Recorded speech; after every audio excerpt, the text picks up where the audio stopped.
Quinn was falling when a man crossed the yard faster than any human possibly could, and caught her before she struck the ground. The wolf pup beside her son went rigid. The stranger's amber eyes burned with recognition, and when he spoke one quiet command, the animal trembled. Quinn knew that man. Mason Keene was the lover who had vanished from her life 10 years earlier, but she had no idea why he was hunting the creature Jeremy had rescued, or what would happen when he reached her door. Chapter 1. Please, Mommy. Can we keep her? Quinn stared into her son's hopeful eyes while he held the furry creature tightly against his chest. The animal remained suspiciously still, watching Quinn with an expression that looked almost calculatedly innocent. She's incredibly well behaved, Jeremy argued. For the first time since they had moved to Pine Haven 3 months earlier, real excitement filled his voice. She's quiet, obedient, and she won't bother any of the guests. Baby, Quinn began, folding her arms. How did you think I wouldn't notice she was here? Jeremy pouted. Quinn rolled her eyes. A mother's radar is better than military surveillance equipment, especially when her 10-year-old starts stealing food from the kitchen and whispering into his closet. You have to admit she's been good, Jeremy insisted, pulling the animal closer. She's already been here for 2 days. What? Quinn's eyebrows shot upward.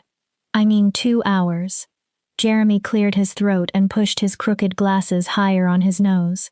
She's been here for 2 hours, and you never heard her bark, did you? That proves she's a really, really good dog. Quinn sighed and pushed her short brown hair away from her face. She knew Jeremy was struggling at his new school.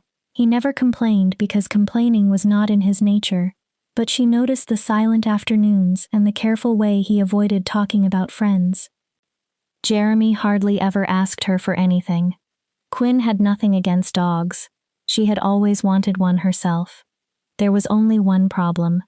Sweetheart, this is not a dog. Quinn crouched until she was level with the animal. Jeremy looked at the pup, then back at his mother. I'm almost certain she's a wolf, Quinn said. She studied the sharply pointed muzzle, thick sandy coat, and the untamed intelligence glowing in the animal's amber eyes. Where did you find her? In the woods behind the playground, Jeremy answered. She was hurt. Look. He carefully lifted one of the animal's front paws, revealing a small bandage. I used the first aid kit from the bathroom. Oh, honey. You cannot bring wild animals home. Wolves aren't pets. She could have diseases, parasites, or... I checked for ticks. That isn't the point. Please, Mom, Jeremy whispered. His voice cracked. She needs me. The wolf looked directly at Quinn with large, sorrowful eyes. She released a quiet whimper and lowered her head as though she understood precisely how to weaken Quinn's resistance. Quinn felt her determination slipping. Damn it. The telephone rang downstairs, its sharp sound echoing through the old Victorian house. That must be Meg, at the front desk. I'll be back. But what about Fangs? Jeremy called after her. Quinn stopped and slowly turned. You named her Fangs? She has really good ones. Quinn closed her eyes for a moment. She can stay tonight. Jeremy's face lit up. Only tonight, Quinn warned. And after tonight? I haven't decided. Quinn left the upstairs apartment and hurried down to the main floor of the inn. The telephone at reception continued ringing while Meg's frantic voice drifted along the hallway. Quinn passed the framed postcards showing Pine Haven's mountains and entered the lobby. Finally, Meg exclaimed. She stood behind the old wooden desk with the receiver trapped between her shoulder and ear, while she clicked desperately through the outdated booking system.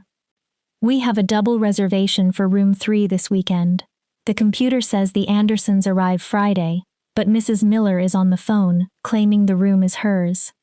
Quinn took the receiver from her. A few minutes later, she resolved the mistake and returned the phone to its cradle. One disaster handled, Quinn said, glancing at the unpaid bills piled beside the computer. Now I have to deal with my Jeremy disaster. What Jeremy disaster? Meg asked. That child is a saint, unlike his mother. Quinn glared at her. The saint brought home a wolf pup. He brought home a what? A wolf pup. Meg narrowed her eyes. Tell me you aren't letting him keep it. Only for tonight. Meg's mouth fell open. You cannot be serious. Wolves are dangerous.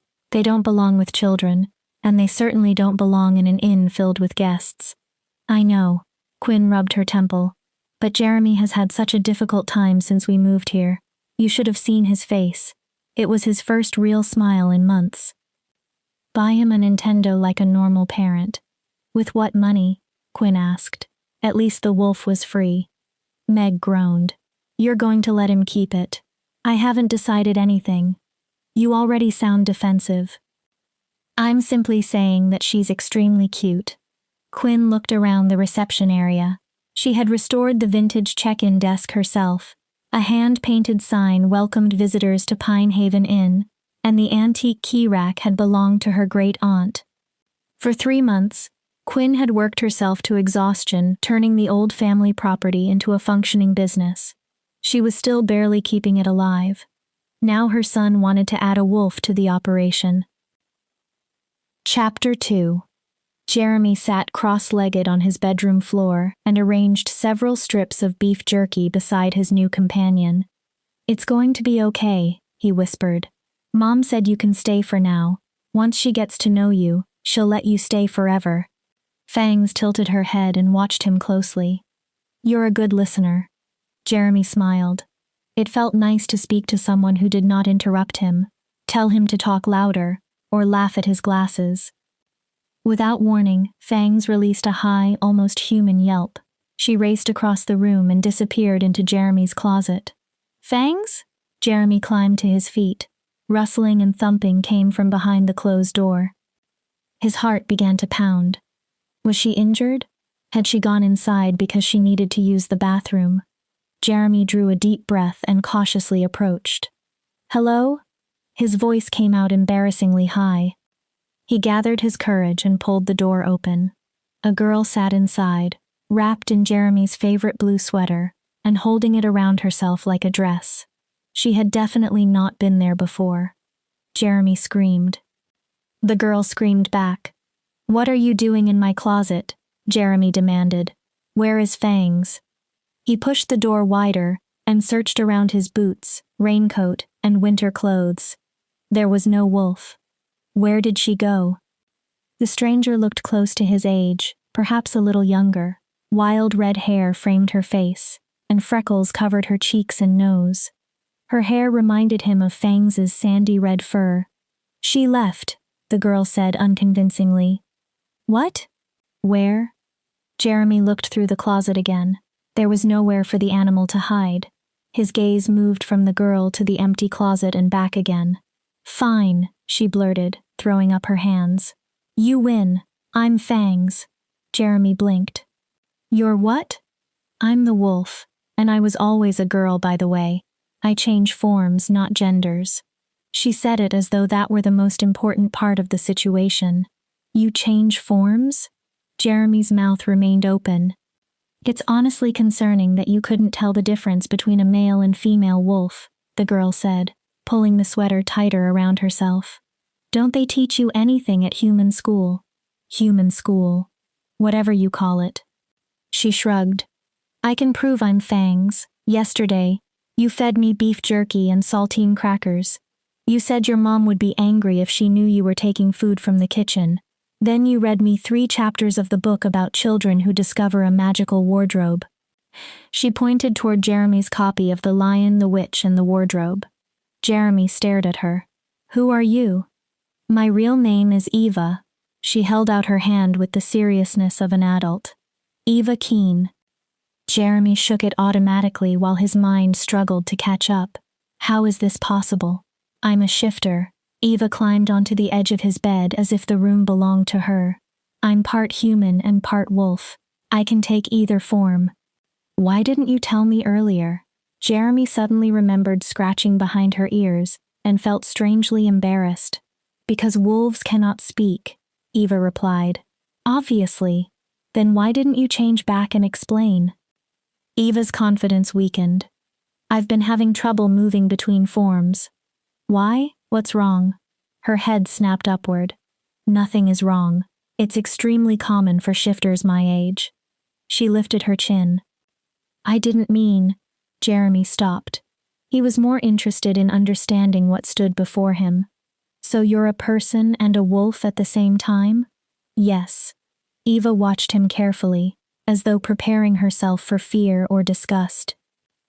Jeremy stared for another second. That is so cool. Eva's entire face brightened. Right? She sat straighter. Can I become a shifter too? Jeremy asked. Turning into a wolf whenever he wanted sounded incredible. No, you must be born one. Eva's tone suggested she considered the question ridiculous. But in movies, someone gets bitten and becomes a werewolf. That can happen, Eva said matter-of-factly, but you wouldn't survive. The bite would kill you. Jeremy swallowed. Eva noticed his expression. Don't worry, I'm not going to bite you. Biting humans is forbidden. Forbidden by whom? Our alpha. Jeremy nodded, then paused. What is an alpha? Eva stared at him in disbelief. You really don't know? She sat taller. The alpha leads the pack. He is the strongest, fastest, and most powerful wolf. Everyone obeys him. He protects us, makes the important decisions, and can command other wolves with his voice. You have an entire pack? Of course. Otherwise, I would be a rogue. Is the alpha nice? Eva stared at him for several seconds. He doesn't need to be nice. He's the alpha. Oh, Jeremy had imagined an enormous warrior wolf, which made Eva's next admission even stranger. He tells good bedtime stories, she conceded. Or he used to. He hasn't done it recently. Your alpha reads bedtime stories? Not for everyone. Eva gave a small laugh. He does it for me because he's my father. Jeremy thought she should probably have mentioned that sooner. Then again, Jeremy had neither an alpha nor a father, so perhaps he was not qualified to judge. You should probably go home then. Eva shook her head violently. Absolutely not. The alpha will be furious that I left. He might not even allow me back. He was already disappointed because I couldn't shift properly. Is that why you ran away? Eva looked elsewhere and shrugged. It isn't your fault, Jeremy said. You tried. My best isn't enough. Other shifters my age can change whenever they want. I'm terrible at it. That isn't true. What you can do is amazing. I wish I could do it. Eva looked at him uncertainly. You really think that? Of course. Will you show me? Eva's confidence returned. All right. She closed her eyes and concentrated. Her face tightened with effort. For several seconds, nothing happened. Then the girl vanished. A sandy-colored wolf pup sat in the same place. Jeremy's jaw dropped. That was incredible, Fangs. Eva yipped happily, her tail moving so fast that her entire body shook. Mom is going to lose her mind when I tell her. Eva barked sharply and backed away, shaking her head. You don't want me to tell her? The wolf stared at him with pleading amber eyes. But why? Eva only continued watching him. All right, Jeremy promised. I won't say anything. This will be our secret. Chapter 3. We should take Fangs to a veterinarian today, Quinn said the following morning, as she poured milk over Jeremy's cereal. She needs a proper examination. Jeremy's spoon stopped halfway to his mouth. Fangs is a girl. He deliberately ignored the rest. Quinn leaned against the kitchen counter in their apartment above the inn and studied him. Is everything all right at school? Jeremy frowned. Mum, it's Saturday. I mean in general. How are things going? His gaze shifted away. Fine. Quinn was about to question him further when her alarm sounded. Breakfast service would begin in 15 minutes. Darn it, I have to go downstairs. Do you want to bring your homework to the dining room? I should stay with Fangs. She'll be lonely. Jeremy reached down and scratched the pup behind the ears. Quinn wanted to insist, but Mrs. Henderson in room 4 became almost feral if her coffee was not ready at exactly 7. As Quinn tied her apron, guilt tightened inside her. Jeremy had possessed a few friends in Portland. Since moving to Pine Haven, he seemed more alone than ever. When Quinn's grandmother Mabel died and left her the enormous Victorian house where Quinn had grown up, the inheritance had felt like a miracle. Instead of managing another person's hotel, Quinn could finally own her own business. It had been her dream, but she increasingly wondered what the dream was costing her son. The dining room was filling with weekend guests when Quinn carried in a stack of pancakes. She placed them on the buffet and began refilling coffee cups. A burst of high laughter came from reception. Meg's unmistakable flirting laugh. Quinn turned. Meg stood behind the desk, speaking to a tall man whose back faced the dining room. Even from behind, he was impossible to ignore. An expensive suit covered broad shoulders. Dark hair ended neatly at the back of his neck. Confidence showed in his posture and in the slight angle of his head as he listened. Something about the way he stood pulled at Quinn's memory. Her heart skipped before her mind understood why. Still holding the coffee pot, she moved closer. The stranger reached for the pen Meg offered him. Quinn saw long fingers, elegant but powerful. Feeling disappeared from her hands. She placed the pot too hard on a nearby table. The clatter sounded distant, as though she were underwater. Number. It could not be him. Then the man turned partly to sign the form in front of him. Quinn saw his profile, and the room vanished around her. She knew those hands. She remembered them moving across her skin with tenderness and possession. She knew the hard line of that jaw and exactly how it had felt beneath her lips. Her heart pounded against her throat. The man's head turned sharply. Their gazes met. Amber eyes. His eyes. Once those eyes had looked at her as though she were the answer to everything he had ever wanted. They widened only briefly before his expression became controlled. Quinn still saw tension lock across his shoulders. How dare he be tense? He was the one who had left. Quinn forced herself forward. May I help you? She had no idea how she managed to form the question. The man standing before her for the first time in 10 years was Mason Keene, the love of her life. Or the man she had believed was the love of her life. While Quinn had been imagining a future with him, his family had apparently been arranging his betrothal to someone else. He had already possessed a future. It simply had not included her. Quinn, Meg said cheerfully. Mr. Keene would like a room. Meg looked so flustered and delighted that Quinn wanted to grind her teeth. I'm afraid we're full. No, we aren't, Meg replied, confused. Mason continued staring at Quinn with his brows drawn together. He had not spoken a single word. She had thought her memory preserved the color of his eyes, but it had failed. They were even more striking than she remembered, and she hated them for it. How long will you be staying, sir? Meg asked, batting her eyelashes. Quinn wanted to tell her that he was unavailable, married, dangerous, not worth the heartbreak. It would have been a lie. Even knowing how completely Mason would destroy her, Quinn suspected she would still repeat every mistake for the chance to feel his mouth on hers once more.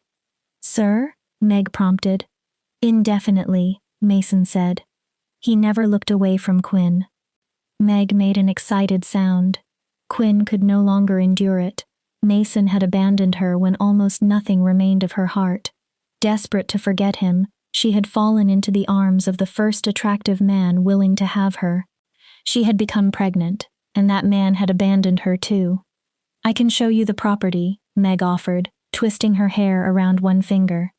Oh, stop it, Quinn said. He's married. Silence filled the lobby. Quinn saw red. Steers. Meg was openly flirting with an unavailable man who happened to be Quinn's former lover, while that same man spoke about remaining indefinitely in Quinn's inn. There was no world in which that was appropriate. At least settle this for us, Quinn said to Mason. Are you single? Mason blinked. I beg your pardon? My friend has a habit of pursuing married men. Please tell her you're married so we can all continue with our lives. Mason opened his mouth, stopped, then answered carefully. I'm not married. What? Are you still engaged? I'm... There. Quinn said triumphantly to Meg. Widowed, Mason finished. Quinn froze. Every trace of victory disappeared. His wife was dead. The woman he had chosen instead of Quinn had died, and he still had not returned. He had not even contacted Quinn. It had never really been about the other woman, had it? I'm sorry for your loss, Quinn muttered. She turned toward the kitchen. Mason moved before she saw him coming.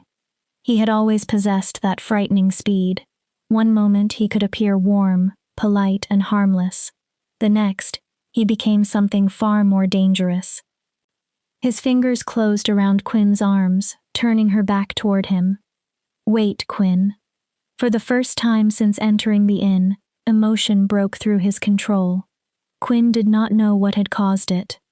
Surely it was not her. Release me. Mason's hands did not immediately move. Golden flecks glimmered through his irises, just as they had whenever powerful emotion seized him years ago. I said let me go, Mason. His hands loosened slowly, as if breaking contact caused him pain. I apologize. For what?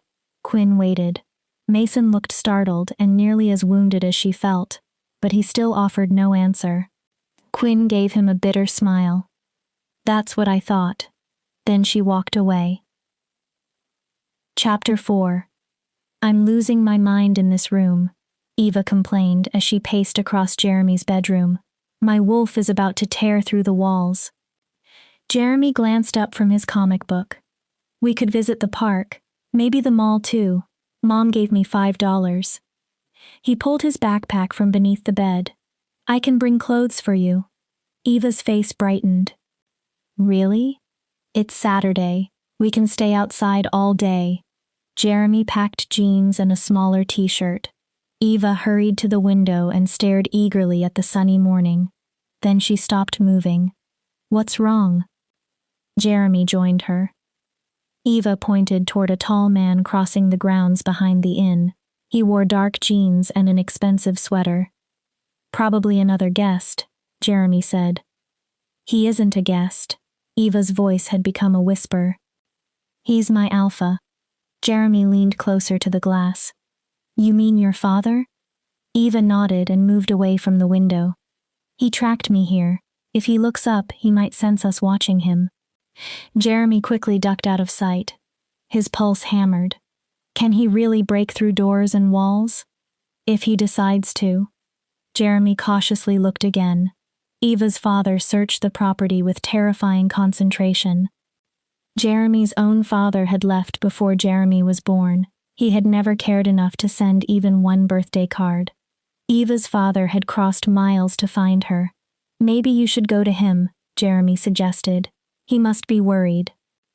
Eva's eyes flashed with fear and defiance. You don't understand alphas when they're angry. I broke pack law by running away. In older times, wolves were banished for less. But he's still your dad. He's the alpha first, and my father second. He always has been. Eva peered through the window, then dropped to the floor. Get down. He's coming toward the inn. Jeremy imagined doors ripped from their hinges and walls collapsing like scenes from a comic book. What do we do? We can't go outside while he's searching for you. Eva's disappointment lasted only a moment. We have to be careful. If he tries to take me, tell everyone I belong to you. He won't create a scene in front of humans. He's obsessed with protecting our secret. You're certain? Trust me. My father cares about appearances. Jeremy swallowed. You should probably change into fangs before we leave. Eva nodded. A moment later, the sandy wolf pup stood where the girl had been. Jeremy picked up the leash and backpack. Stay close. They descended the stairs while Jeremy tried to appear natural. Saturday traffic filled the inn with guests arriving and leaving. The crowd gave them protection through witnesses and distractions. At the foot of the stairs, Jeremy looked around the corner. The lobby was clear except for Meg, who spoke with a couple at reception. Quinn was nowhere nearby. Come on. Jeremy gently pulled Eva through the rear hallway toward the garden door. Before he touched the handle, Eva froze. The fur along her back rose. Through the window, Jeremy saw her father examining something on the ground directly outside. They backed away. Eva pulled Jeremy toward the laundry room. Good idea. The laundry room had a side exit rarely used by guests. Through its small window, Jeremy watched Eva's father move toward the front of the building. This is our chance. Jeremy carefully opened the door. They slipped outside and remained close to the inn's shadow. He guided Eva along the wall toward the line of trees. They were almost safe when a deep voice sounded behind them. Excuse me. Jeremy stopped. He slowly turned. Eva's father stood 20 feet away, his amber eyes fixed on the wolf. That is an unusual dog, the man said. His voice sounded calm, but every line of his body remained tense. Jeremy's mouth went dry. She's a husky mix. The man approached. Eva pressed herself against Jeremy's leg and trembled. Don't come any closer, Jeremy blurted. She's frightened of strangers. The man narrowed his eyes. What is her name? Fangs. Sandy remembered Eva's instructions and stood in front of her. The man came close enough for Jeremy to see the dangerous intensity in his gaze. He extended one hand. Eva moved back and growled. For one brief moment, the frightening man looked deeply sad. See? Jeremy said, although his voice cracked. She's scared. His legs felt weak. Sweat formed along his forehead. Eva's growl became deeper and far too wild to belong to an ordinary dog. Jeremy could have sworn the man answered with a growl of his own. Eva. The name left him quietly, but absolute authority filled the single word. Come here. Jeremy's stomach dropped. Her name is Fangs, he insisted. She belongs to me. Jeremy had never been more frightened, not even when Tommy Wilson and his friends cornered him behind school. But he would not abandon Eva. Then he saw Quinn on the back porch. She stood near the top of a ladder, reaching for a light fixture. The ladder began to wobble. Mom! The ladder tipped. Eva's father turned. Quinn fell. The man crossed the entire yard in a blur no human could have matched and caught her before she hit the ground. Jeremy gasped. Now. He and Eva ran for the trees with the desperate speed of hunted prey. Chapter 5. Just a little farther. Quinn stretched from the top of the ladder. The light above the rear porch had flickered for days, annoying her during the evening wine hour when guests gathered outside. If she reached another inch, she could grasp the bulb. The ladder shook. Quinn ignored it. Mom? She turned toward Jeremy's voice. He stood near the edge of the yard with Fangs and Mason. For one heartbeat, Quinn forgot that she was balanced on an unstable metal ladder. She remembered the way Mason's eyes crinkled when he laughed. Anger rushed through her. She moved too quickly. The ladder shifted beneath her. Her feet slipped from the rung, and the world tilted. Quinn fell. A frightened cry escaped her as she prepared to strike the ground. The impact never came. Strong arms caught her and held her against a solid chest. What the? Quinn blinked and found herself staring into Mason's amber eyes. What the hell? Are you injured? Mason asked. His voice was low and intimate enough to send a shiver across her skin. Where did you come from? The yard. Quinn looked over his shoulder toward the place where he had stood only seconds earlier. You were all the way over there. She suddenly became aware that he still carried her, one arm supporting her back and the other beneath her knees.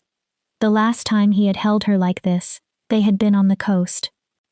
Mason had carried her laughing into the ocean while she protested. You can put me down. Heat crept up Quinn's neck. Mason carefully placed her on her feet, but his hands remained at her waist for a moment too long.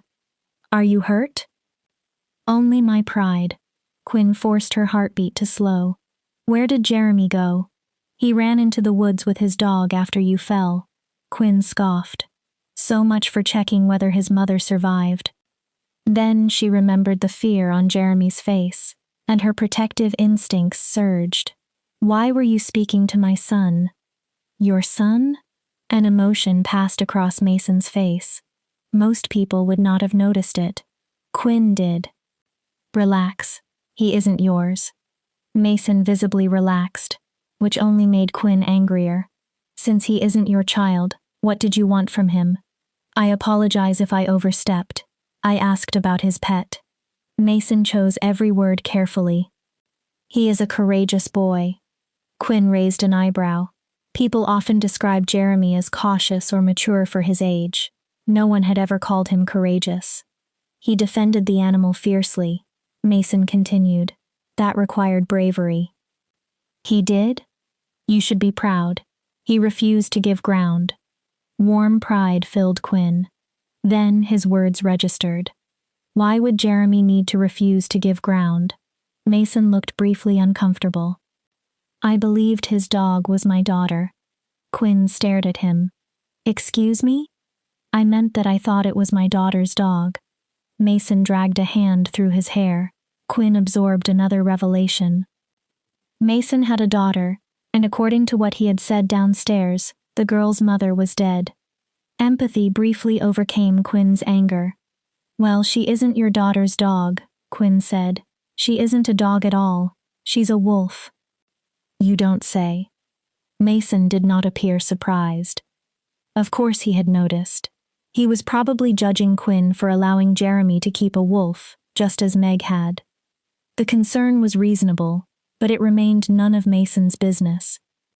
She's very well behaved, Quinn said, folding her arms. She is?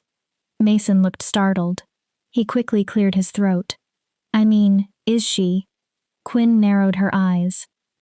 You aren't planning to call animal control, are you? Because I will have you know.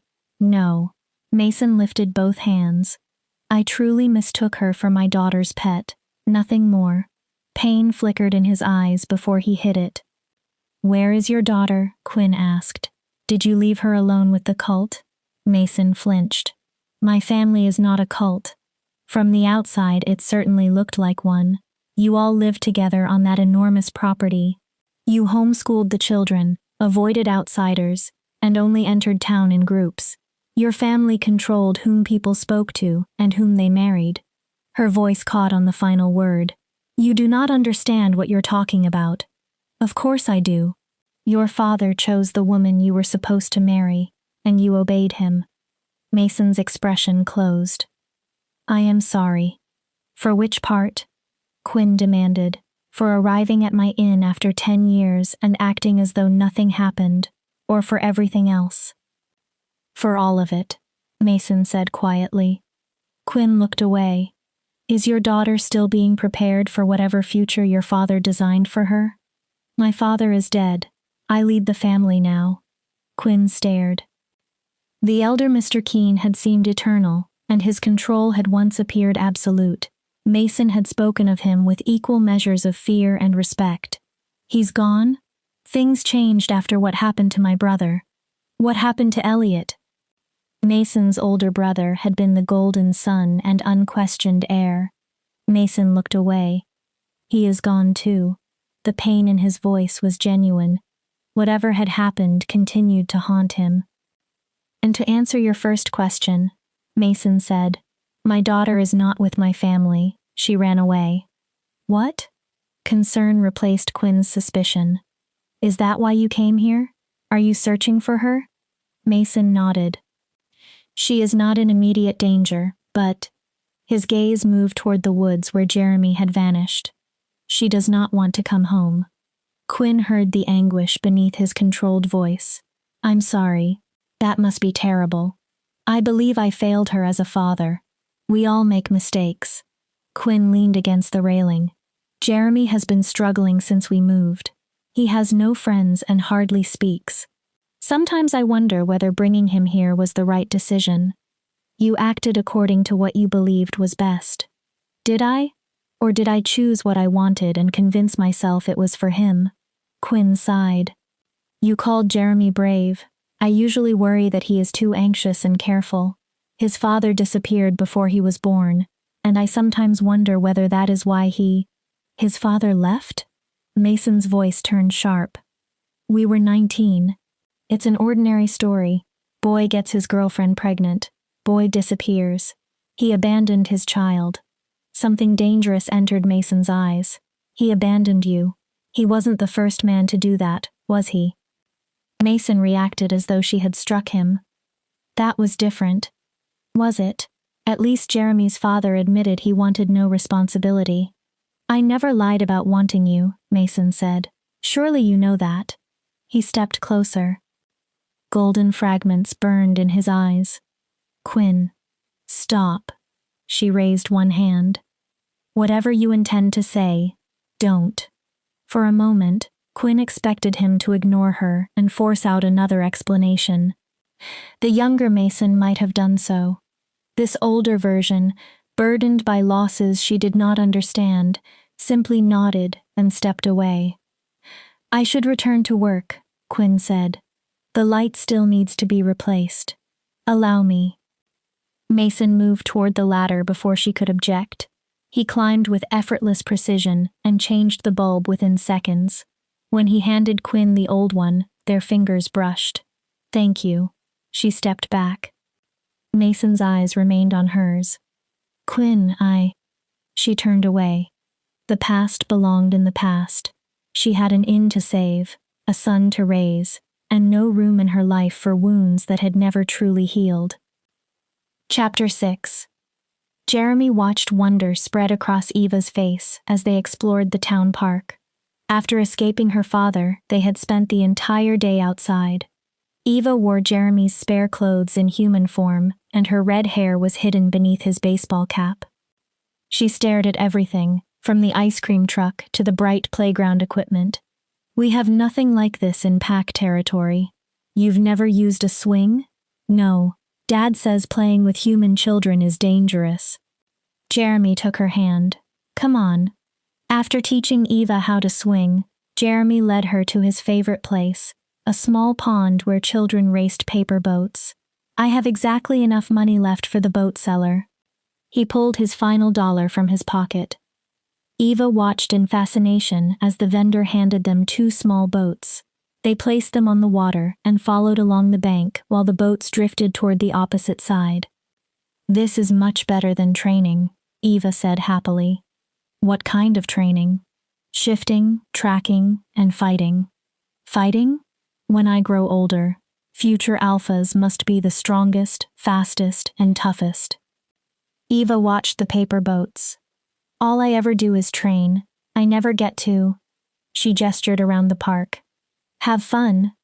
Exactly. Ask your dad for one day off. Eva laughed.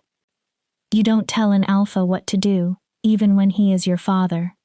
They watched the boats reach the other side. The shadows were lengthening. We should go back, Jeremy said. Mom will start worrying. Behind several bushes near the inn, Eva changed into wolf form. They slipped through the laundry room entrance just as they had left. Most guests had gone out for dinner, and the building was quiet. The apartment door upstairs was unlocked. Quinn sat before a small easel in the corner of the living room, completely absorbed in painting the forest behind the inn. Rich, bright colors covered the canvas. Hey, kiddo, did you have fun? Eva stopped in the doorway and stared at the painting. I ordered pizza, Quinn continued. It should arrive in 20 minutes. I thought we could watch a movie. Awesome. An hour later, Quinn, Jeremy, and Eva lay across the couch. An empty pizza box rested on the coffee table while an animated film played. Eva watched the screen without blinking. Halfway through the movie, the downstairs telephone rang. Mrs. Henderson's shower has stopped working again, Quinn said. I'll be back. Once she left, Eva shifted into human form and wrapped herself in Jeremy's blanket. Your mother is incredible. Her eyes shone. She creates beautiful things with her own hands. Jeremy shrugged. She has always painted. She wanted to attend art school, but then she had me. Can I see more? I suppose. She has a studio in the spare bedroom. Jeremy paused the film and led Eva into the smallest room. Quinn had filled it with easels, brushes, and canvases. Paintings leaned against the walls and stood beside the windows. Eva slowly turned in a circle. She examined each piece and carefully touched the edges. What is inside that? She pointed toward a large portfolio against the wall.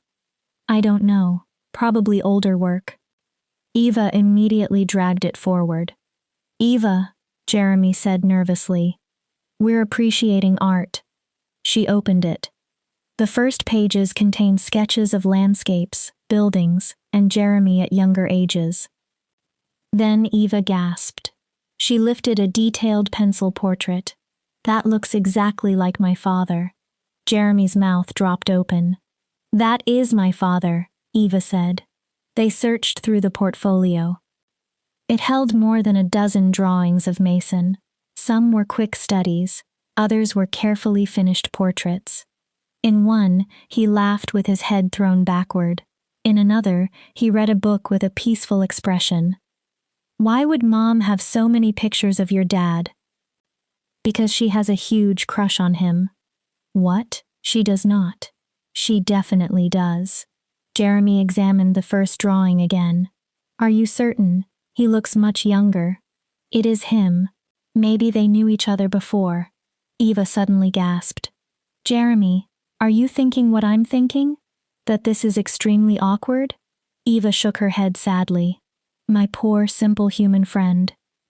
I'm thinking about what would happen if our parents started dating. Why would they? Adult reasons. The important part is that if they date, my father will allow us to remain friends. Jeremy considered the idea. I suppose that's true. And your mother is far better than every woman the council wants him to marry. What council? Old men who believe they know what is best for my father. They want him to produce another heir because my mother died when I was a baby. Eva's expression briefly fell. I'm sorry, Jeremy said. It's fine, I don't remember her. Eva quickly brightened again. But if I'm going to have a new mother, I want someone interesting. Your mom is very interesting. She's the best, Jeremy agreed. She lets me stay awake when I'm reading a good book, and she curses all the time. Eva nodded enthusiastically. We have to put them together. No offense, but your father is terrifying. He isn't always terrible. He makes excellent enchiladas.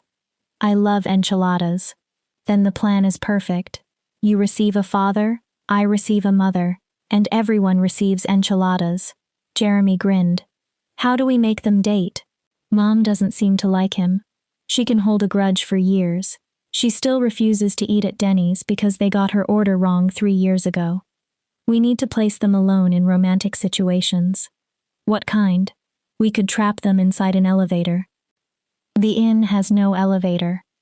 What if they were fleeing danger and had to hide together in a tiny closet? What danger? A bear.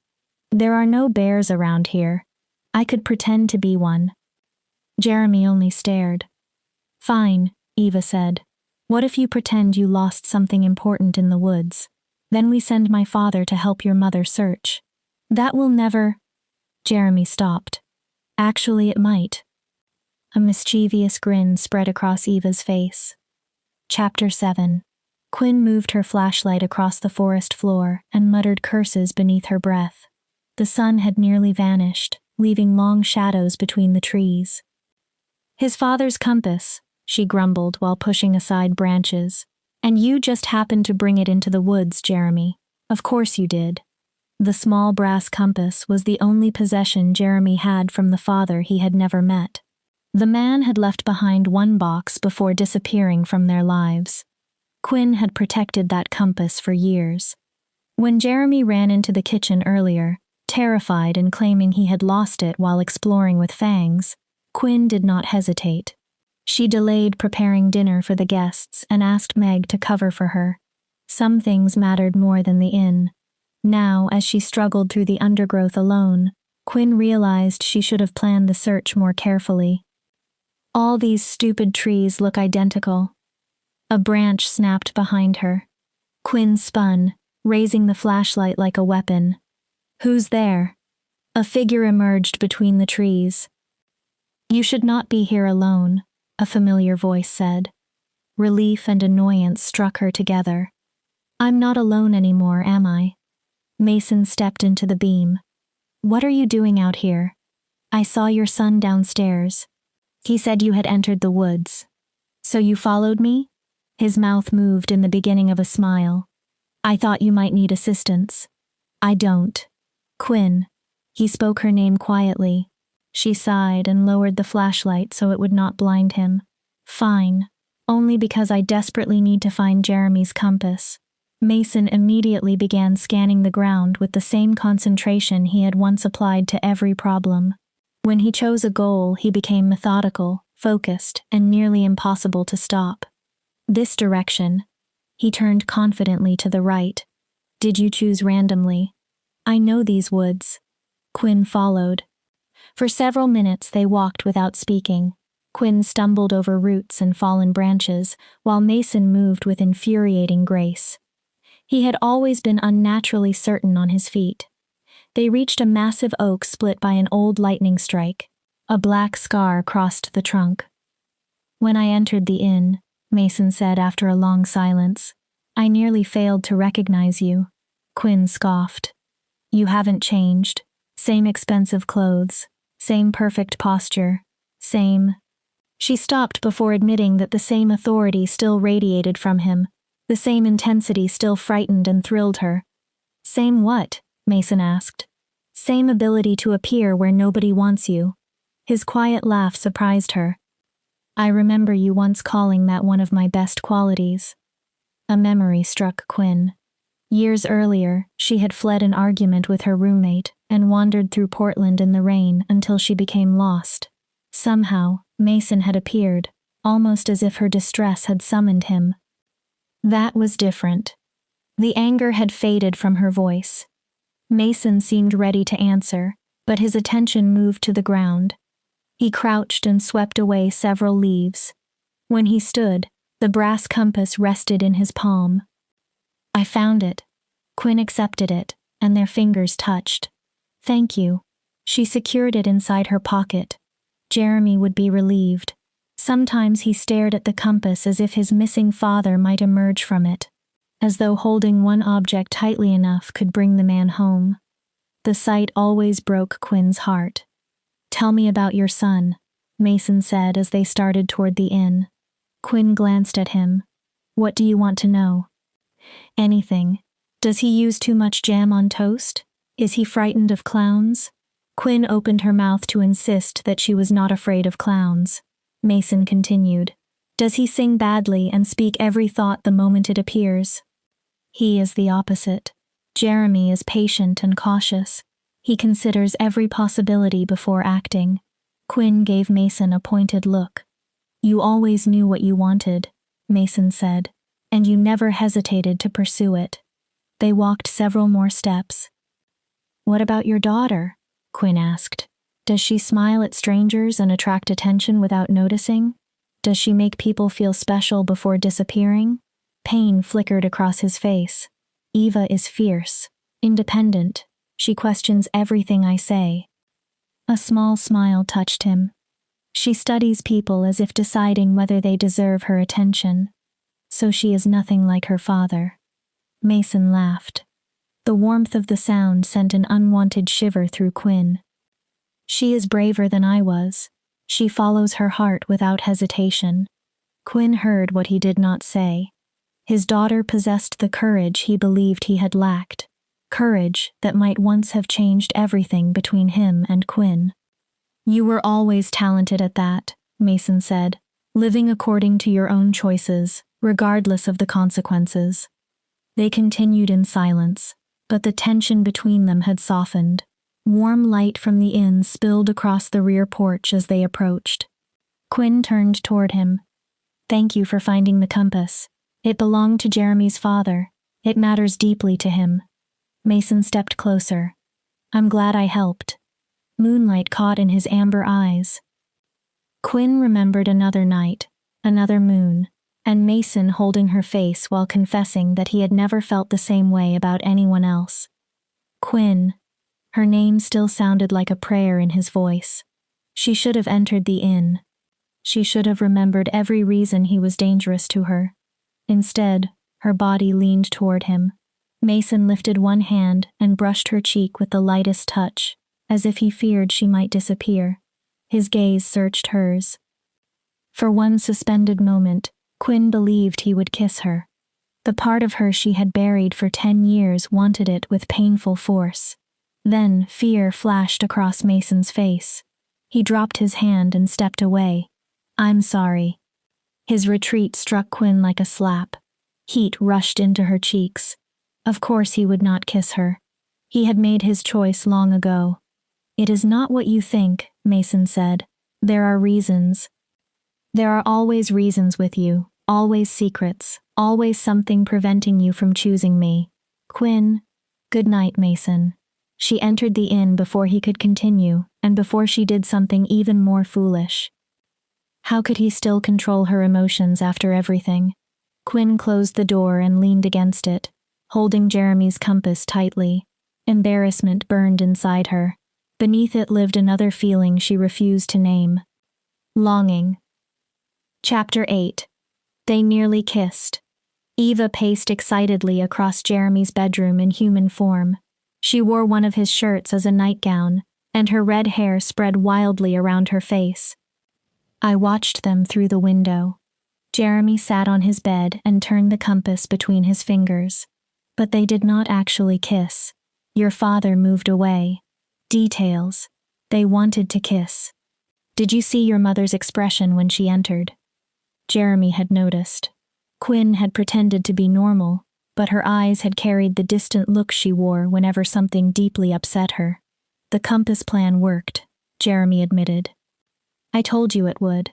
Eva dropped beside him, making the mattress bounce. But we have to do more. They're resisting. Resisting what? Their feelings. Adults make everything unnecessarily difficult. What do we do next? We become more strategic. Eva began writing ideas. Hope unfolded inside Jeremy. Perhaps this impossible plan could truly work. Maybe Jeremy could have a father who chose to remain. Maybe Eva could have a mother who allowed her to be a child. Chapter 9. Life at Pinehaven Inn settled into an unfamiliar rhythm, and Quinn found it deeply unsettling for one reason. Mason Keene was everywhere. When the ancient coffee maker finally died during a crowded Saturday breakfast, Mason appeared with a toolbox and his sleeves pushed to his elbows. "You always broke things when you were anxious," he said with a crooked smile as he knelt beside the counter. "I'm not anxious." Quinn took the screwdriver he offered. She watched his skilled hands move across the machine. Her mind betrayed her with memories of those hands spread over her skin, gripping her hips, threading through her hair, and holding her still while he kissed her, until she could no longer think. Quinn released an uneven breath and looked elsewhere. When spring rain trapped her beneath the small garden gazebo, the storm transformed the property into a blurred painting of silver water and wet leaves. Mason was trapped there too. He stood close enough that Quinn felt the heat coming from his body, though they did not touch. Not yet. "It appears we're stuck," he said. "We won't dissolve in water." Mason looked down at her. "Do you remember the storm in Portland?" Her stomach tightened. She remembered running through the streets with him, both of them laughing and soaked. They had escaped into a used bookshop. Mason had pressed her against a wall covered with antique maps and kissed her until nothing else existed. Later, they had fallen together behind a stack of biographies, poetry, and caution forgotten. "No," Quinn answered too quickly. Mason's gaze sharpened. "Liar." Rain struck the gazebo roof like impatient drums. For 23 unbearable minutes, they remained in silence, with memory and desire filling every inch between them. The water heater failed on Tuesday evening. Quinn stood in the basement, glaring at the enormous tank as if anger could force it to function. She heard Mason halfway down the stairs. "Let me guess," she said. "You happened to be nearby." He placed a flashlight and wrench on the floor. "Your inn has terrible luck. Fortunately, I am very useful." Broken equipment was not the only excuse he found. Mason appeared during Quinn's morning walks and matched her pace without invitation. When firewood arrived, he was already carrying logs, his sleeves rolled back and his shirt pressed against his shoulders. Quinn hated how beautiful he was. She hated how naturally he fit into the inn. Most of all, she hated the ache in her hands whenever she wanted to touch him. One evening, she discovered him in the library holding a worn volume of poetry. Her breath caught. "You still read Blake?" Their eyes met. Silence tightened between them. Quinn remembered reading Blake aloud in bed, her bare body beneath the blankets, while Mason traced slow lines across her stomach. Blake had always been her favorite. Stranger things continued happening. Jeremy became happier. He laughed more and moved with new confidence, especially when Fangs was nearby. One evening, Quinn heard him speaking through his closed bedroom door. "Of course she wants extra pepperoni. Mom always forgets." A silence followed. Then Jeremy said, "No, I didn't tell him. Do you think I should?" His voice sounded animated and secretive. Quinn placed her ear against the door. No one answered him. She heard only the soft movement of paws. Later, Quinn mentioned it to Meg. "Children talk to their pets," Meg said. "More importantly, can we discuss the way Mr. Brooding Wolf looks at you? He practically consumed you with his eyes during breakfast." "He did not." Quinn turned away before Meg saw the color rising into her face. "The tension between you two is thick enough to spread over toast." Quinn muttered something obscene and returned to her paperwork. That evening, Quinn painted the sunset from the back porch. Her brushstrokes were uneven because her mind refused to settle. The air changed behind her. She knew Mason had arrived without turning. "You still paint?" His voice warmed the space beside her ear. "Some habits survive." Mason stood behind her. Too close. "It's beautiful," he murmured. Quinn tightened her fingers around the easel. His nearness made her dizzy. Her body remembered his weight, his taste, and the way he used to whisper her name. "Quinn!" Meg called from inside. "Mrs. Henderson is on the telephone." Quinn walked away before she changed her mind, but the ache remained. The following morning, she was cleaning the breakfast room when Mason entered holding something. Her stomach dropped. Her drawing portfolio. The one she kept hidden beneath journals and tax documents inside the lowest drawer of her art desk. It contained images of a younger Mason sleeping, laughing, reading, and lying shirtless in sunlight. The version of him Quinn had never truly released. "I found these inside my room," he said. His voice revealed nothing. "You were not supposed to see them. I did not know you kept them." He lifted one drawing. "This one shows me reading on the balcony." Quinn pulled the portfolio from his hands. "They're private." "You kept them. It means nothing. It means something." His voice remained quiet and steady. "Why did you create so many portraits if—" "For crying out loud, Mason. Did you require additional proof of how much I loved you?" The confession escaped before Quinn could stop it. "I loved you so completely that it frightened me. Then you left." Mason moved closer. "What about now?" Quinn opened her mouth. No sound emerged. "How do you feel now?" Her hands closed around the folder. "What difference does it make?" "It matters to me." Mason lifted his hand and held her cheek with aching gentleness. Then he kissed her. There was no warning and no hesitation. 10 years of hunger and grief crashed into one breathless moment. His mouth claimed hers, and Quinn broke apart. The folder slipped from her grasp. Drawings scattered across the floor. She buried her hands in his shirt and hair. Mason wrapped both arms around her as if he never intended to release her again. Quinn arched against him. His mouth moved from her lips to her jaw and returned. The kiss was reckless, messy, and impossible to forgive. It was everything she had missed. It was everything she still wanted.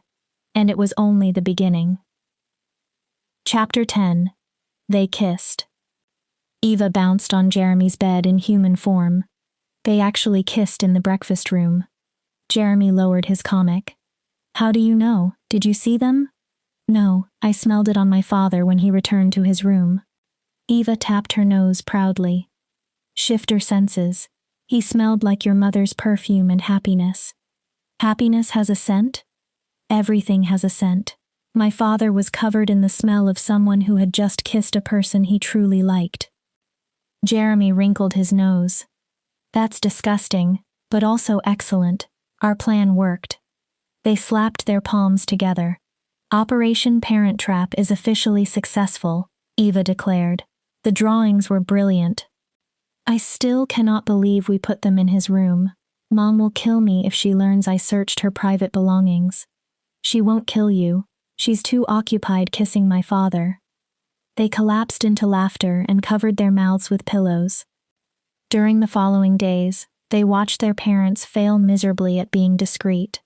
From the hallway, they saw Quinn and Mason brush hands while passing coffee. Both adults repeatedly invented reasons to enter the storage closet at the same time. They believe they're being subtle, Eva whispered as Mason leaned close and said something that made Quinn blush. Mom wore lipstick to take out the garbage yesterday. The garbage? Your father was chopping wood. My father changed his shirt 3 times before dinner. I have never seen him care about clothing. They retreated into Jeremy's room and laughed until their sides hurt. It is strange, Jeremy admitted later. I've never seen Mom act so giggly. My father smiled during breakfast, Eva replied solemnly. He showed his teeth. No one in the pack would believe me. Jeremy played with the edge of his comic. What happens when your father returns to the pack? Will you leave too?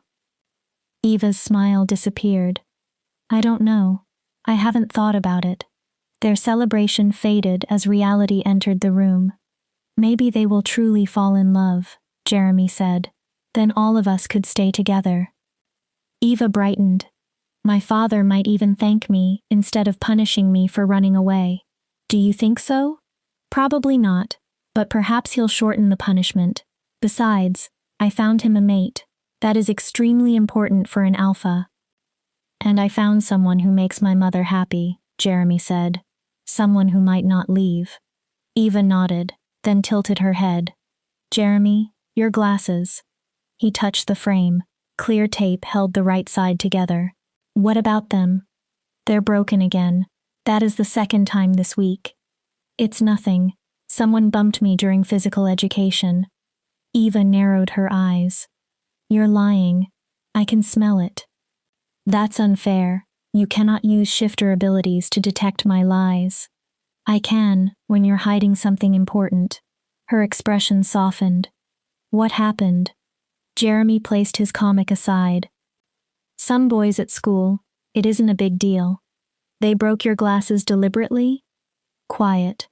Jeremy glanced toward the door. It happens. It should not happen. Who are they? Tommy Wilson and 2 of his friends. They're 5th graders, and they treat everyone badly. Why didn't you tell your mother? She would make it worse. She would go to the school and speak with the principal. Then they would hate me even more. Jeremy touched the tape. Besides, Mom is happy. I don't want to destroy that. A real wolf's growl vibrated in Eva's throat. This is wrong. No one in the pack would dare treat you this way. I'm not part of a pack. You have to defend yourself. Some people only understand strength and dominance. I'm human, Eva. I cannot growl and show them my teeth. You are still pack. Eva spoke with such certainty that Jeremy stared. You are my pack, and pack members protect one another. I am. Warmth spread through him. Of course, a pack is not only made of shifters, it is loyalty, trust, and standing beside each other. Jeremy's throat tightened. I've never belonged to anyone's pack. You do now. Eva squeezed his hand. You aren't alone anymore. You have me. Jeremy held her hand in return. His entire life had been Quinn and Jeremy against the world. Belonging to a pack felt like belonging to a larger family. Chapter 11. Afternoon sunlight passed through the curtains and warmed Quinn's bedroom. She rested her head on Mason's chest and listened to his steady heartbeat. I missed this, he murmured, kissing her forehead. You saw me this morning, last night, and yesterday afternoon in the supply closet. You understand what I mean." She did. He was not speaking only about the secret kisses and stolen hours of the past few weeks. He meant the decade they had lost and the life they might have shared. Quinn raised herself onto one elbow and studied him. Some of the burden had disappeared from his face. For once, he looked peaceful. "Why did you leave me?" His expression changed. "I mean the real reason," Quinn continued. "What happened?" Mason stared at the ceiling and inhaled. "My family entered a crisis. They needed me." Was it connected to Elliot? His entire body tightened. Yes. Quinn waited. Mason offered nothing more. Frustration rose. He always hid behind secrets and walls. Then Quinn saw the pain in his face. For once, she chose patience. She took his hand and threaded their fingers together. "You don't have to reveal everything. But I wish you had allowed me to support you then. I would like to support you now." Mason looked at her with gratitude and anguish fighting inside his eyes. "I know. I'm sorry." He lifted their joined hands and kissed her fingers. "I want to tell you, but..." He looked almost frightened. "What are you afraid of?" "Myself." The answer sounded empty and broken. Quinn frowned. "What does that mean?" Mason shook his head. Whatever darkness haunted him, he believed it was real. "Promise you won't disappear again," Quinn said, not without an explanation. "I promise." The intensity in his gaze stole her breath. "Even after your daughter comes home?" "Yes." A small smile touched his mouth. "Although I don't know when that will happen." "Have you learned anything?" "Not exactly, but I know where she is. I know she is safe, and she seems happy." His certainty confused Quinn. "That is good." "Thank you," Mason said. "For what?" "For more than you realize." Quinn looked toward the clock and reluctantly left the bed. "I have to go. I want to surprise Jeremy by collecting him from school." She did not mention the broken glasses or the way he avoided questions about his day. Mason watched her dress. "Would you like to come?" Quinn asked impulsively. His eyebrows rose. "You want me to meet your son?" "You've met him." That was different. Mason Keene, a man who could dominate an entire room with one look, suddenly appeared shy. Quinn laughed. "We can take him for ice cream afterward. Are you coming?" A slow smile spread across Mason's face. "Yes." "Good. We'll bring Fangs. She has behaved surprisingly well around you lately." "She had better." "What did you say?" "Nothing." 40 minutes later, they walked toward Jeremy's school with Fangs trotting beside them. Mason watched the wolf with intense, almost paternal attention. Fangs remained unusually quiet around him. She neither growled nor misbehaved, but she looked like a child attempting to avoid punishment. The school is beyond that corner. Nerves fluttered inside Quinn. Jeremy's opinion mattered more than anything. If he disliked Mason, they would have to move slowly. Still, Quinn desperately hoped they would connect. Fangs suddenly stopped. Her ears rose, and she tilted her head, as though hearing something beyond human range. "What is wrong with her?" Quinn tightened her hold on the leash. Mason frowned. "I don't know." The wolf began whining. Her entire body trembled with contained energy. "She has never acted like this." Fangs pulled forward. "Something is wrong," Mason said. "I'm certain Jeremy will be..." Mason stopped. Fangs tore the leash from Quinn's hand and ran. "Eva, no." Quinn barely noticed the unfamiliar name. She and Mason raced after the wolf toward shouting on the opposite side of the playground. They rounded the school building. Quinn's heart dropped. Jeremy stood against a wall, surrounded by 3 larger boys. A heavy boy with a buzz cut held Jeremy's glasses beyond his reach, while the others laughed. "Give them back, Tommy," Jeremy said. His voice remained steady despite his fear. "Make me 4 eyes. Oh wait, you can't see without them." Fangs reached them before Quinn and Mason.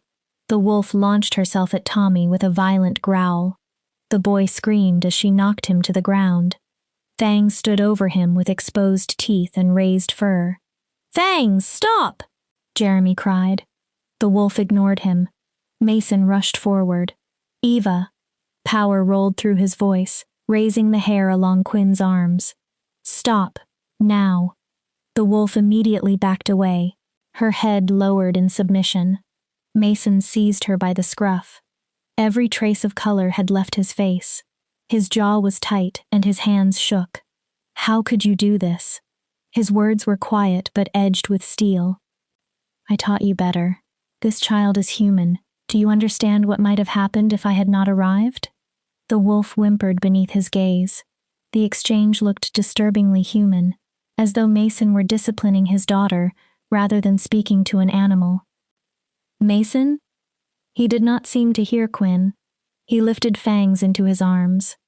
Terror, not anger, controlled his expression. Quinn ran to Jeremy and pulled him away from the wall. "Are you hurt?" She checked his face and arms. "I'm fine. It wasn't serious." "It is serious." Quinn turned toward Tommy. "Are you hurt?" she asked because she was an adult and had to, even though part of her wanted to shake him. The terrified boy shook his head. He still held Jeremy's glasses. Quinn extended her hand. Tommy immediately surrendered them and retreated with his friends. Mason cradled Fangs. The wolf remained strangely limp in his arms. "What happened?" Quinn demanded. "What did you call her?" Mason stepped backward. This was a mistake. His voice sounded hollow. "I'm sorry, Quinn." "What are you talking about?"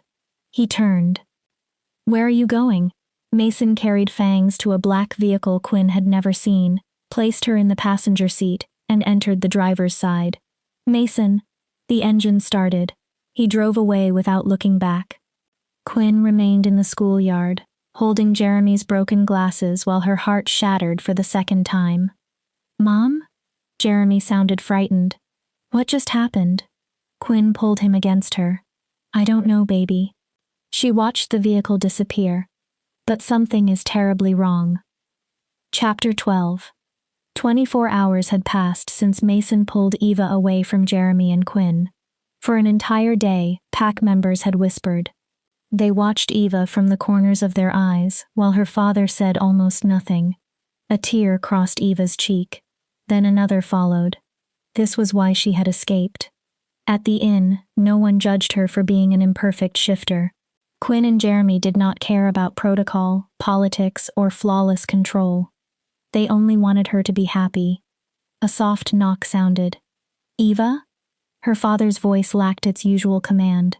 "Go away." She did not speak loudly enough to prevent him from entering. The door opened. Mason stood there, looking exhausted. Dark shadows rested beneath his eyes, and his clothes were unusually rumpled. "I'm sorry I didn't come sooner. I needed time." Eva turned toward the window. "Whatever. I also owe you an apology for taking you away like that."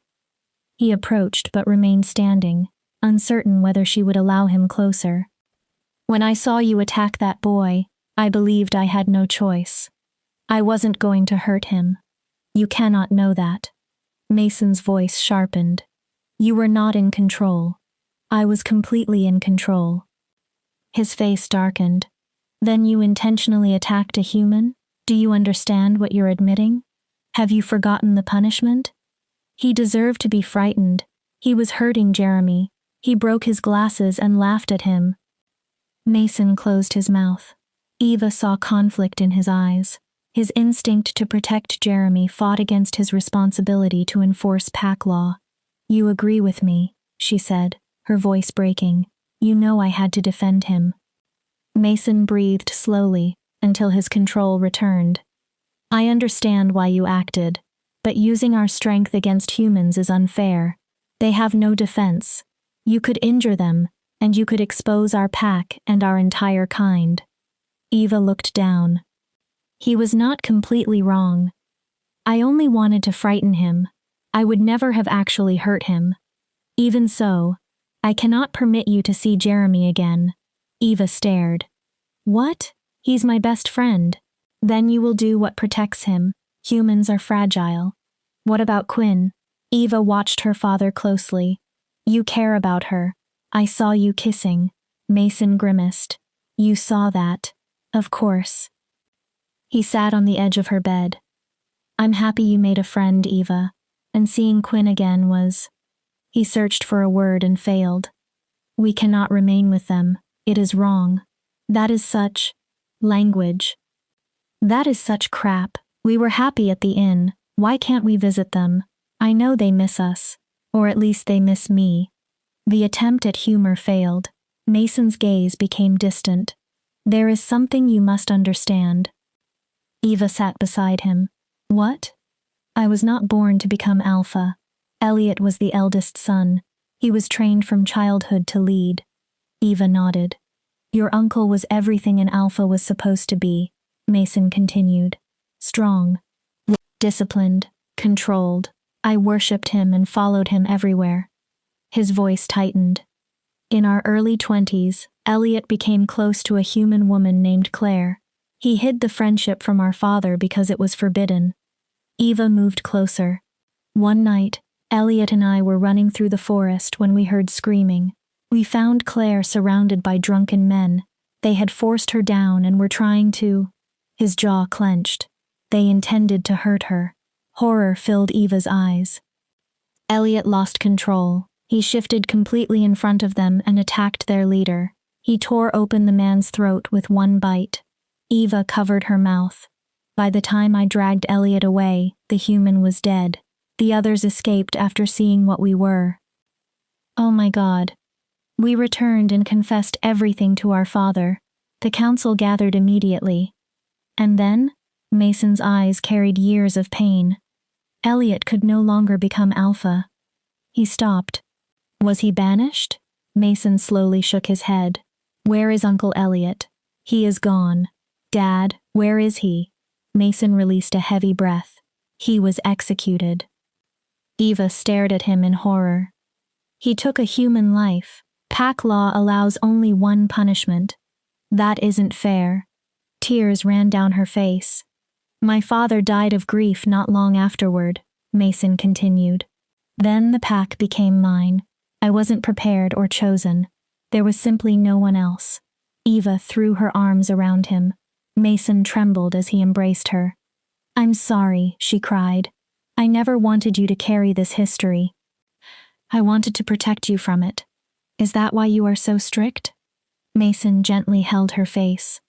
Elliot was the most controlled wolf I knew, and even he failed for one fatal moment. That is why I demand control from you. And that is why you abandoned Quinn. Mason nodded. When Elliot died and leadership passed to me, I knew I could not stay with her. What if I lost control? What if I injured her? His expression softened. After your mother died, I became even more determined to keep you away from the human world. I could not allow history to repeat itself. But I would never. You already lost control yesterday. I wouldn't really have injured Tommy. Perhaps not, but I cannot risk your life, Eva. I will always protect you, including from yourself. Eva rested against his shoulder. She finally understood. The expression she had mistaken for disappointment was fear. Mason had not believed she was weak. He had been terrified that one mistake could take her away from him. I'm grounded, aren't I? For running away? Absolutely. For a very long time. And Jeremy and Quinn? Mason tightened his arm around her. We must remain away from them. It protects everyone. Eva curled against him. She did not want to disappoint her father, now that she understood what he had suffered. But when night covered the pack house, her bedroom felt too large without Jeremy. She missed the inn's creaking floors, the scent of Quinn's morning coffee, and Jeremy reading aloud from his newest comic. She missed being Eva instead of the Alpha's daughter. Still, she finally understood why they could not return. It was not only about rules. It was about protecting Jeremy, Quinn, the pack, and a father who had already lost too much. Chapter 13. 1 week had passed since Eva and Mason disappeared. There were no more secret conversations, adventures, or moments when Jeremy felt that he belonged with someone beyond his mother. Perhaps worse was watching Quinn pretend she was fine. She smiled too widely, laughed too loudly, and avoided speaking either of their names. Jeremy knew the truth.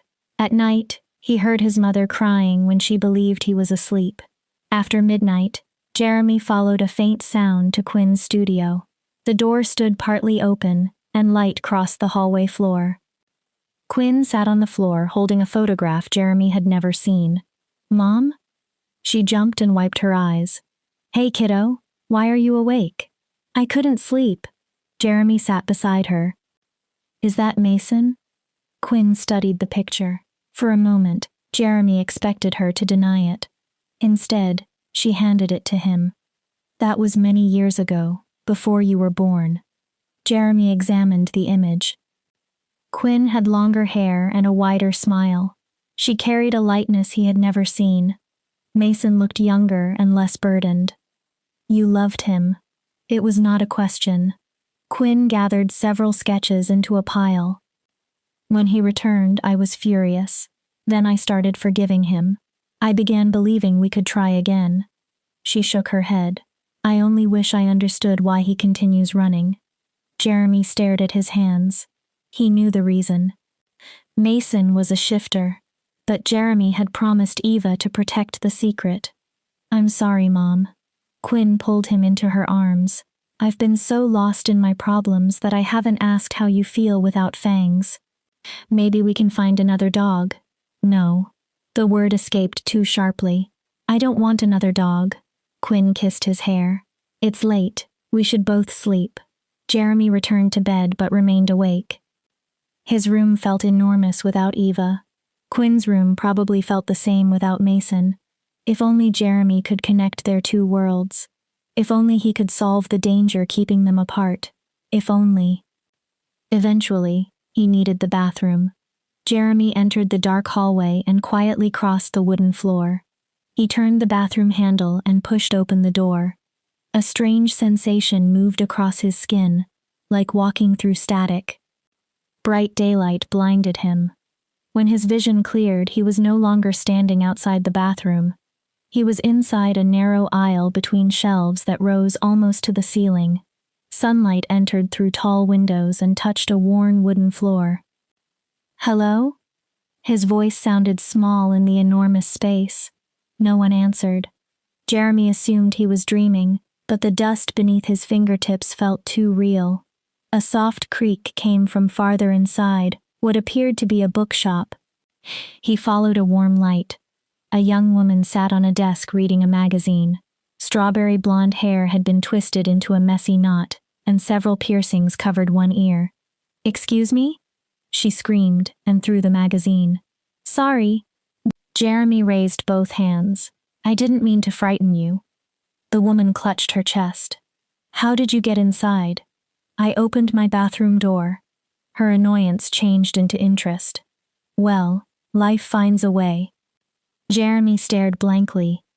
"Jurassic Park," she said, pointing toward the dinosaur on his pajama shirt. "I assumed you were a fan." Jeremy looked down. "No, this used to belong to my mother." A deep male voice interrupted them. "Iris, did you break something again?" "I heard screaming." A tall, thin man entered. Copper-colored hair stood in several directions, and his green eyes seemed to glow.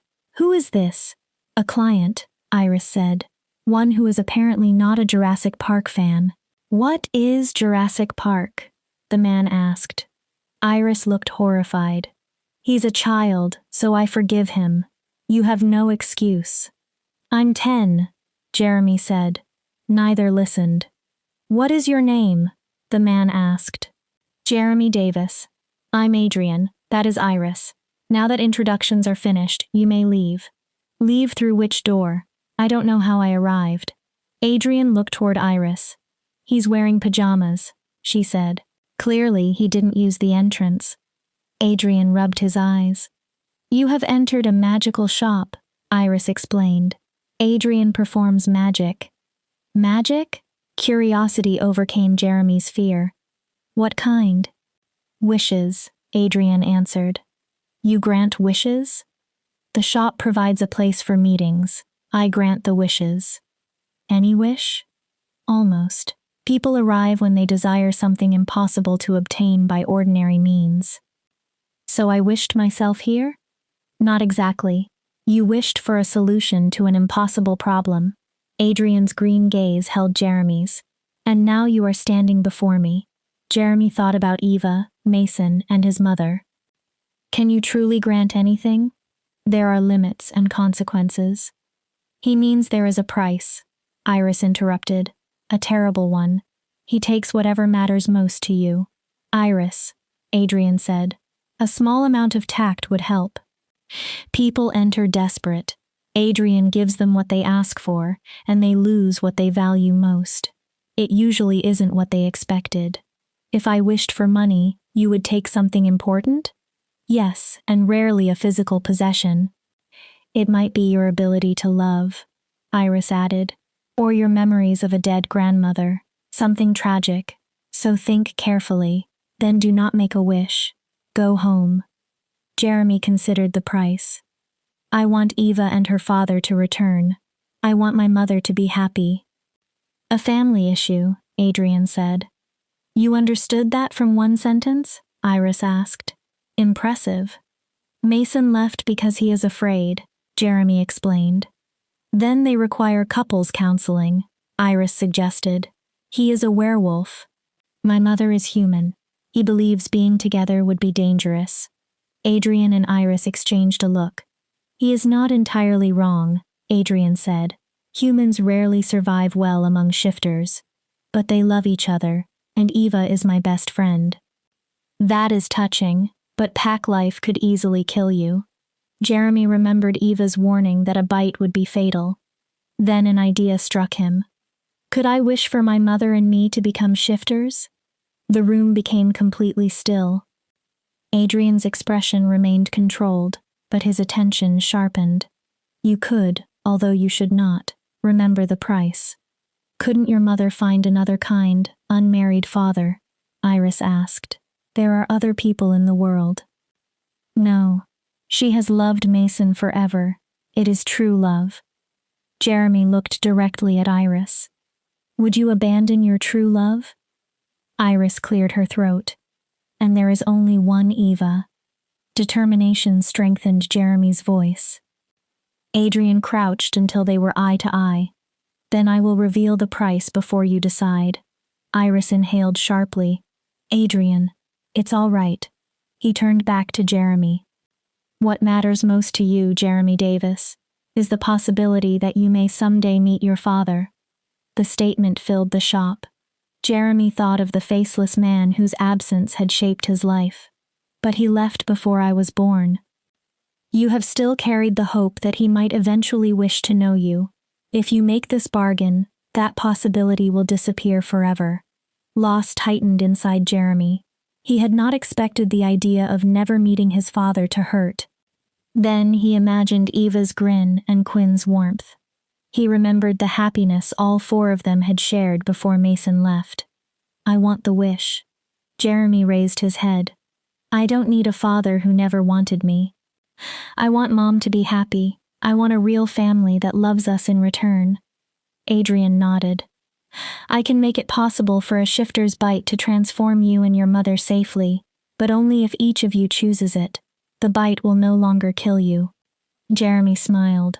Adrian lifted a warning finger. You should still speak with your mother. You should make certain that she and Mason truly want the same future. They do. Jeremy drew a deep breath. I wish that my mother and I could safely become wolf shifters if we choose, so we can be with Eva and Mason. Nothing happened at first. Then Adrian closed his eyes. A tremor passed through his thin body. The shadows inside the shop deepened and curled around him like living creatures. When Adrian opened his eyes, unnatural light glowed within them. Chapter 14. Quinn woke to silence. Jeremy had already left for school, and her bed felt painfully large. The space where Mason had slept remained cold. She held his pillow and breathed the fading scent of pine and winter storms, while grief tightened in her chest. Again and again, she replayed his departure. The terror in his eyes when he gathered Fangs into his arms, his claim that everything had been a mistake, the rigid line of his shoulders as he drove away. Something had frightened Mason far more deeply than anger could explain. What was he hiding? Quinn dragged herself out of bed. Her reflection showed tangled hair, dark circles, and hollow exhaustion. She washed her face and prepared to pretend everything was normal. When she opened her apartment door, she stopped. Fangs sat on the threshold. Morning sunlight glowed across the sandy coat. Amber eyes watched Quinn with unmistakable intelligence. "Oh my God, Fangs, you came back." Joy flooded her. Quinn dropped to her knees and embraced the wolf. Fangs allowed it, her tail moving uncertainly. "Jeremy will be so happy. He's at school, but—" Fangs made a low sound of disagreement.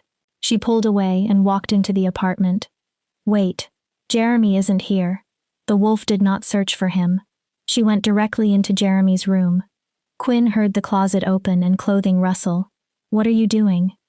Fangs emerged with one of Jeremy's oversized sweaters held between her teeth. She looked straight at Quinn. Then Quinn screamed. The wolf vanished. A small red-haired girl stood in the same place, holding the sweater around herself like a dress. The transformation happened so quickly that Quinn's mind rejected what she saw. "Please don't be afraid," the girl said. Quinn backed into the hallway. "You are not imagining this. My name is Eva." Quinn's legs weakened. "Eva? Mason's daughter?" "Yes. I'm losing my mind." Quinn slid onto the floor. "You're not. Jeremy can confirm everything when he returns." "Jeremy knows you?" "Of course. I lived here with you." Quinn pressed both hands against her temples. "You are telling me that Fangs was never an ordinary wolf. You were a child who could become a wolf, and my son knew the entire time." "Yes." Memories rushed through Quinn. The animal's intelligence, Jeremy's attachment, the way Fangs seemed to understand every word. "My father said returning was dangerous," Eva continued. "I promised I would not come back, but I needed to say goodbye properly, and thank you."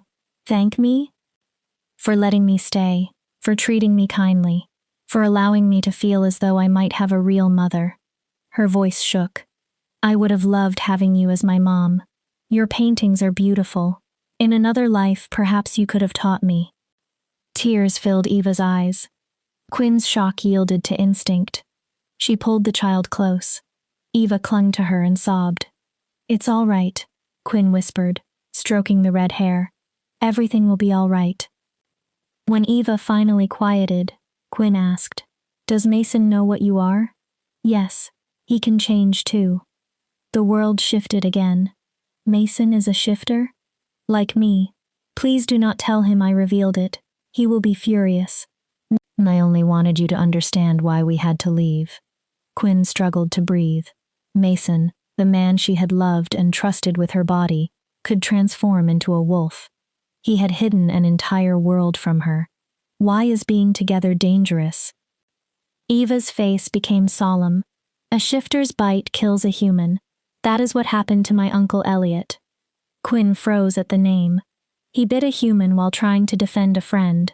The human died, and Uncle Elliot was executed. "My grandfather died of grief.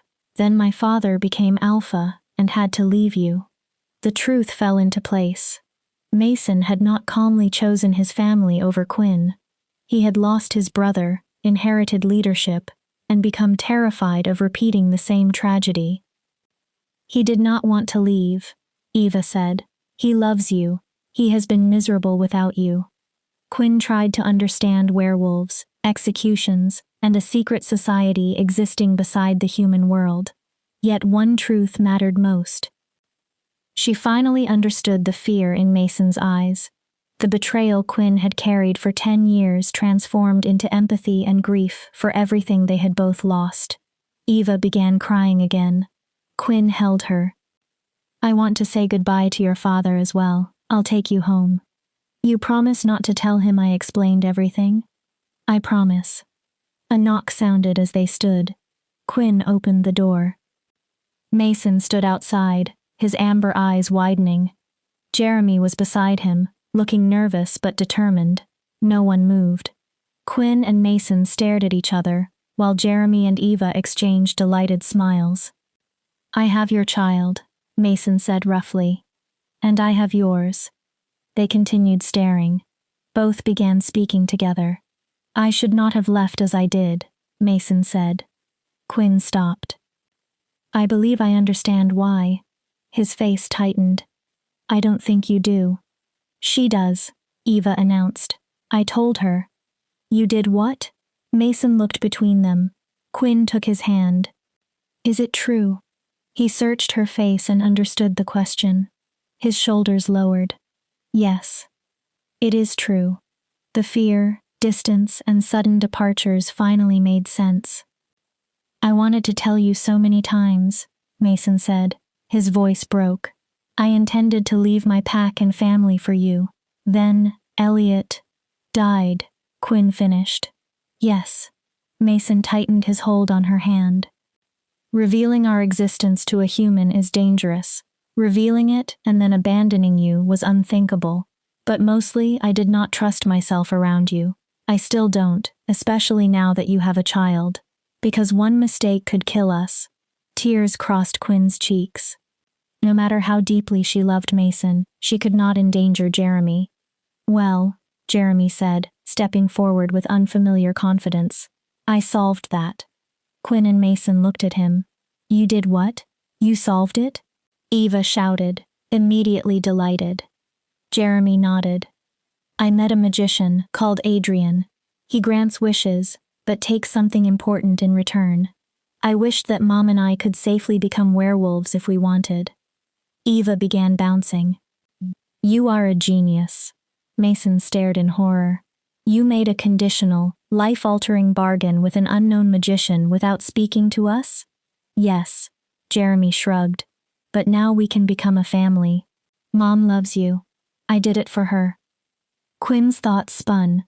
Her 10-year-old son had made a magical agreement to repair their supernatural relationship. It was absurd, terrifying, and completely characteristic of Jeremy. She met Mason's gaze. Love, hope, and possibilities Quinn had never dared imagine passed between them. Warmth unfolded in her chest. Yet one emotion rose above everything else. Pure maternal fury. Jeremy Davis, Quinn said with quiet force. You are in very serious trouble. Chapter 15. I cannot believe they grounded you, Eva complained as she paced across Jeremy's bedroom. You solved every problem. You're a hero. Parents are incredibly ungrateful. Jeremy sat on the windowsill. It's fine. The wish was worth it. Eva was not supposed to be upstairs. The adults had ordered her to remain below while they spoke, but she had escaped the moment no one watched. Now she and Jeremy looked down into the garden. Quinn and Mason stood close together with their hands joined and their heads bent in quiet conversation. They appeared happy, or they were beginning to become happy. Jeremy had learned that happiness was complicated for adults, but this looked promising. Do you think we'll remain together? Eva asked. I hope so. I can't wait to become a shifter. I'll teach you everything. Tracking, using your senses, and running faster than any human. Her excitement suddenly disappeared. Eva became very still. Jeremy. She stopped and studied a loose thread on his bedspread. The magician who granted the wish. What did you give him? Her voice fell to a whisper. You said he takes whatever matters most. Jeremy watched a bird jump along the fence. The chance to meet my father. Eva's eyes widened. But he is your father. Doesn't losing that possibility make you sad?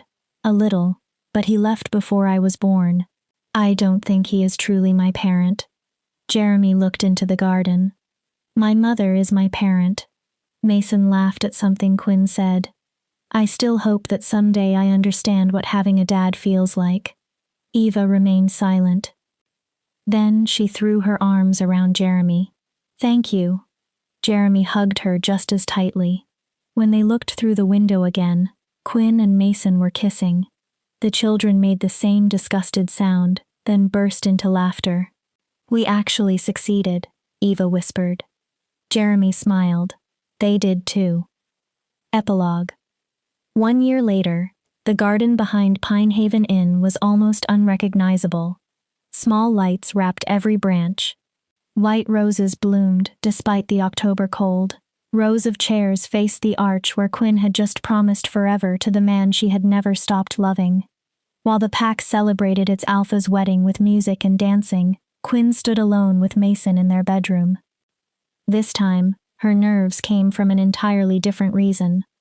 "Are you certain?" Mason asked again. He paced with his shirt partly open and his hair disordered from anxious hands. Quinn stepped in front of him and placed both palms against his chest. Moonlight reflected from the gold band on her finger. "We have discussed this countless times, I'm certain." They had spent a year healing, rebuilding trust, teaching Jeremy about pack life, and allowing old wounds to close. They had consciously chosen this future. "We met Adrian again," Quinn reminded him. "He promised Jeremy's wish worked. You also spoke to people who survived his magic. I will be safe." Mason's amber eyes darkened. "I have never done this with a human. I cannot survive the thought of hurting you." Quinn held his face. "This is for us, and for our family. Jeremy is already asking when he can change. Eva has planned their first run." Mentioning the children softened Mason. Jeremy and Eva had become inseparable, true brother and sister. Under Mason's attention, Jeremy grew more confident each day. Eva and Quinn spent hours painting together, filling the studio with color and creative chaos. They were already a family. This transformation was only the final step.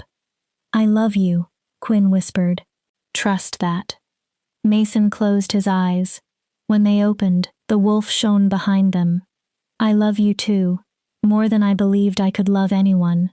He kissed her deeply, tenderly, and with all the promises of their shared future. When he lifted his head, his eyes glowed gold, and his fangs had lengthened. Quinn lay back and exposed her throat. Her heart raced with anticipation rather than fear. "Do it." Mason pressed his face against her neck. Then he bit. Pain stole Quinn's breath. Fire entered her blood. Her bones changed while muscles tore and formed again. Through every second, Mason's voice guided and comforted her. Then the pain ended. Quinn opened her eyes on 4 legs. Power filled her new body, and thick fur covered her skin. Every sense had expanded. She smelled the wedding cake downstairs and heard mice moving beyond the walls. Music vibrated through the floor beneath her paws. A soft whine escaped her. In the mirror stood a silver-streaked wolf with Quinn's eyes. Her tail moved instinctively, revealing emotions before she understood them. Then she felt Mason, not only beside her, inside her mind. His love flowed through her like warm sunlight. She sensed his lingering fear, overwhelming joy, and relief that she had survived. "What is this?" Quinn thought. "The mate bond," Mason answered inside her mind. "We will complete it afterward. First, you need to run." They escaped into the night. 2 wolves raced beneath the full moon. Quinn surrendered to the freedom, while Mason remained beside her. When they returned, breathless and covered in moonlight, they shifted back into human form. The unfinished bond pulsed between them. "How do you feel?" Mason asked. "Alive, more alive than I have ever felt." Quinn stepped closer and traced his chest with her fingertips. Their hearts beat in the same rhythm. "We do not have to complete it tonight," Mason said, catching her hand. "I want to. I want every part of you, Mason. No more secrets or barriers. Only us." She kissed him slowly. Then she drew away with a gleam in her eyes. "My turn." Quinn kissed the side of his neck. Mason shuddered. A groan left him as his fingers entered her hair. "Do it." Quinn bit. The taste of blood and magic filled her mouth. Mason gasped as pain and pleasure passed through him. The mate bond ignited. Their thoughts and emotions merged until no distance remained between them. I love you, Quinn thought. Mason's devotion answered in a powerful wave. He held her face with glowing eyes.